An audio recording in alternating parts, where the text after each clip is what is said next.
Today I am going to discuss with the topic breach of conditions may be treated as a breach of warranty.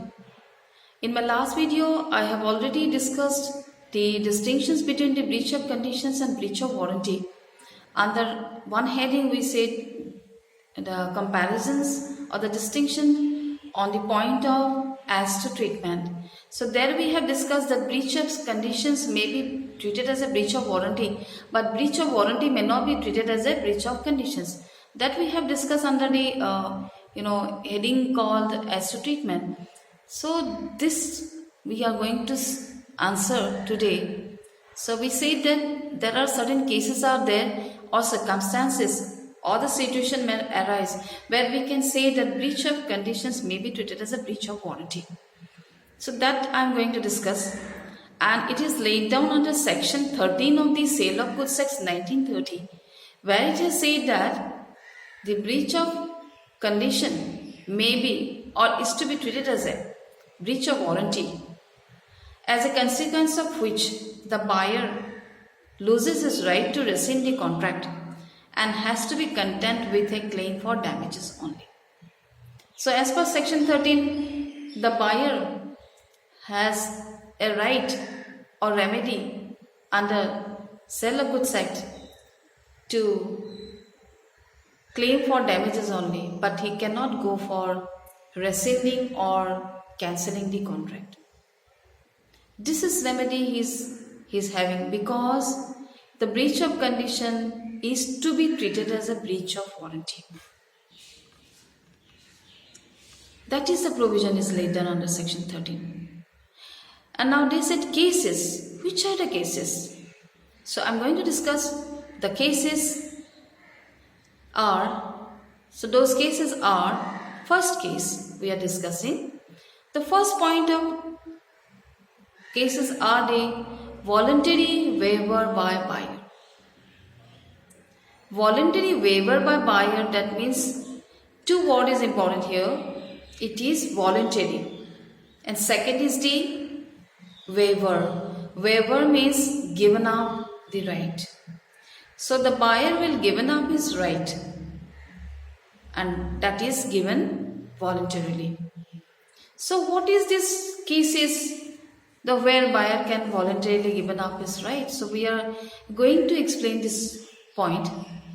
Although on a breach of conditions by the seller, the buyer has a right to treat the contract as repudiated and reject the goods, but he is not bound to do so.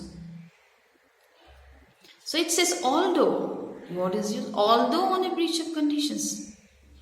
We know that very well. In breach of conditions, which is made by the seller, the buyer has an option is what? The buyer has a right to treat the contract, the same contract, he will treat it as repudiated. That means cancelling it. And if it is cancelled, that means he can reject the goods. But he is not bound to do so.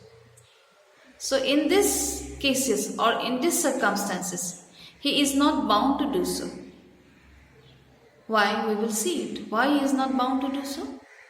The reason we have already given that it is a voluntary waiver by the buyer. So he voluntarily has given up his right. Waiver means given up his right. So let's see the next explanations. So he may instead elect to waive the conditions.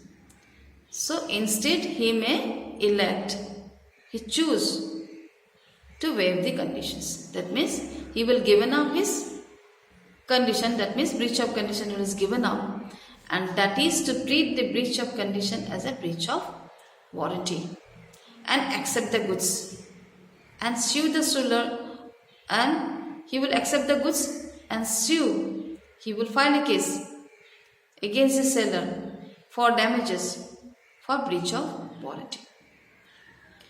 Now, because he has given up his right, that is waiver is there, that's why he may elect, he can choose to waive the condition. So that means he will treat the contract of breach of condition as a breach of warranty. The same breach of condition he will treat it as a breach of warranty.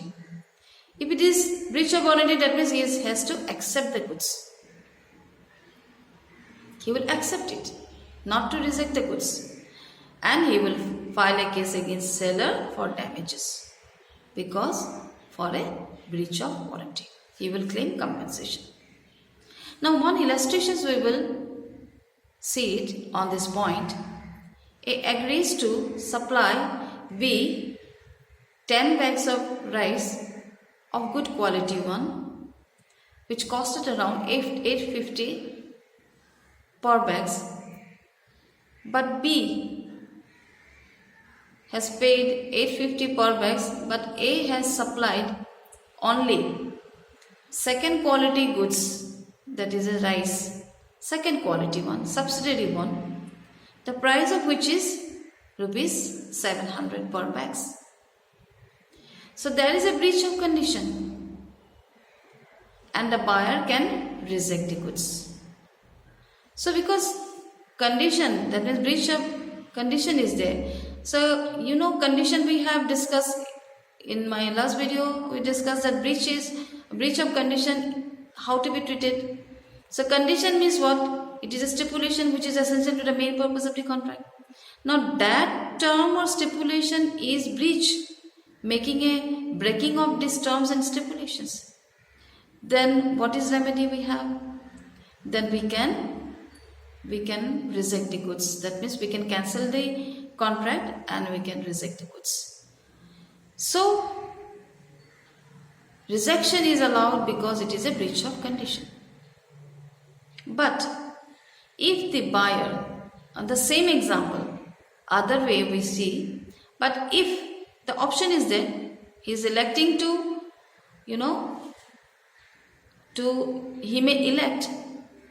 he may treat it as a breach of warranty. Breach of warranty means what? There is no rejection. So he can accept the second quality rice only. And what option is having only? What remedy he will get it? He can claim damages. What damages he will get?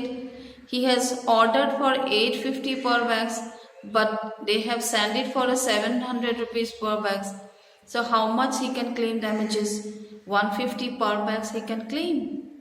150 rupees per bags he can claim as a damages, because he has treated it as a breach of warranty. What treatment he is given? Warranty means what? Which is collateral to the main purpose of the contract. So that is why he is accepting it. He accepted the goods and he claimed for 150 rupees per bags of the rice he can claim. This is one cases or one circumstances where the breach of conditions may be treated as a breach of warranty. Now second one we will see, that is second condition or the cases are where acceptance of goods by buyer. So the very well on this heading we said acceptance of goods by buyer. So buyer has accepted the goods. So where the buyer has accepted the goods and subsequently he comes to know of the breach of conditions, he cannot reject them, but can only maintain an action for damages. Now here the very good cases, it says that buyer very beginning he has accepted the goods and subsequently he comes to know the breach of condition. So he cannot reject them, but he can only maintain an action for damages. So same example, if you take it, 850 per bags he has ordered, but 700 rupees per bags quality, secondary quality or subsidiary quality he sent it. Now what buyer has done? Buyer has accepted the goods because he was not knowing that. And after accepting the goods, he came to know the breach of conditions because the cost is different and quality is different.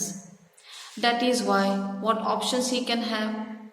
He cannot reject because already acceptance is made. How will you revoke it? How will you cancel it? You cannot. But he has only remedy. He can claim for damages, as we have the illustrations we have seen. So this case does not depend upon the will of the buyer. It is not that buyer wanted or he wished to do it, but the law compulsorily treats a breach of condition as a breach of warranty. It is the law has made it, not the buyer wishes. On the same point, one circumstances it may arise like this: acceptance of only part of the goods. It is one sub point, we can write it here. On this point of second cases, we can write sub points. A we can give. So it says acceptance of only part of the goods. Part of the goods, not the whole goods. So if the buyer has accepted only part of the goods and a contract is indivisible, he will come to know that it is an indivisible one. Then what he will do?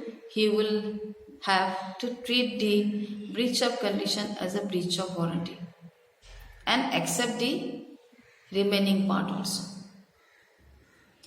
So the thing is here, acceptance of only part of the goods. So that if the buyer has accepted only part of the goods, so 10 bags is, suppose a part of the goods means 5 bags he has accepted, and the contract is indivisible. So that contract you cannot divide it, that I will take 5 bags, I will return 5 bags. It is not divisible one, indivisible one. So he will have to treat the breach of condition. In that cases, he can treat the breach of condition as a breach of warranty and accept the remaining part also. If it is a breach of warranty, then he has to accept the whole contract, not the part of it. But in case of divisible contract, if suppose the contract is a divisible one, that means he can divide 5 bags, he will take this time and later on he will take the 5 bags. So if it is a divisible one, then he can repudiate as regards remaining goods. He can cancel it. The remaining goods, if he don't want, he can cancel it. If he has accepted only part thereof. He can do it only if he has accepted only the part of it. That means 5 bags he has taken and 5 bags he was supposed to take it later. In that case, if it is divisible one, the remaining part he can cancel it. He can reject it. And whatever he has accepted, he can accept it. So this is the two situations or two cases where we can very well say that breach of conditions may be treated as a breach of warranty. But there is no cases where breach of warranty will be treated as a breach of condition. This is very important to know that how the one breach can be turned into another breach. So it is very important, and maybe for your point of view of examinations also. In my next video, I am going to discuss with the topic that is the conditions are there. There may be express conditions and implied conditions as well as warranty. On this point, we have seen the definitions of a warranty, the conditions and their breach, and how it can be turned into a condition to a warranty. But the next video will be very important because we must know how we can say that it is an express conditions and express warranty and implied conditions and an implied warranty. It is very, very important for the entire sale of goods acts in depending on this, the implied condition as well as implied warranty. Without having a discussion on implied conditions and implied warranty, your sale of goods act will not be completed. So let us see my next video. I am coming with this how to discuss express one as well as the implied one. It's very important from the point of view of examination also.